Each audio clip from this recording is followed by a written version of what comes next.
ভারতে অবৈধভাবে অবস্থানরত বাংলাদেশি সহ বিদেশি নাগরিকদের বিরুদ্ধে দেশটির প্রচলিত আইন অনুযায়ী ব্যবস্থা নেওয়া হচ্ছে বলে জানিয়েছেন ভারতের পররাষ্ট্র মন্ত্রণালয়ের মুখপাত্র রণধীর জয়সাওয়াল।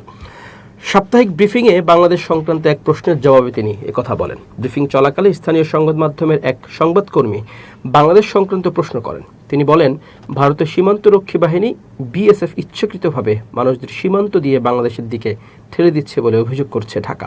এ বিষয়ে ভারতের অবস্থান জানতে চাইলে জয়সাওয়াল বলেন, ভারতে অবৈধভাবে বসবাসকারী বাংলাদেশি সহ যে কোনো বিদেশি নাগরিকের বিরুদ্ধে আইনি প্রক্রিয়া অনুযায়ী ব্যবস্থা নেওয়ার বিধান রয়েছে এবং সেই আইন মেনেই পদক্ষেপ নেওয়া হচ্ছে।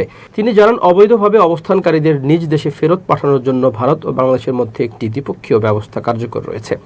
এই প্রক্রিয়ায় সংশ্লিষ্ট ব্যক্তিদের তথ্য প্রথমে বাংলাদেশ কর্তৃপক্ষের কাছে পাঠানো হয়, যাতে তাদের নাগরিকত্ব যাচাই করা যায়। যাচাই বাছাই সম্পন্ন হওয়ার পরই প্রত্যাবাসন বা বিতরণের কার্যক্রম শুরু করা হয়। রণধীর জয়সাওয়াল আরও বলেন, এ ধরনের বহু অনুরোধ এখন বাংলাদেশি পক্ষের কাছে নিষ্পত্তির অপেক্ষায় রয়েছে।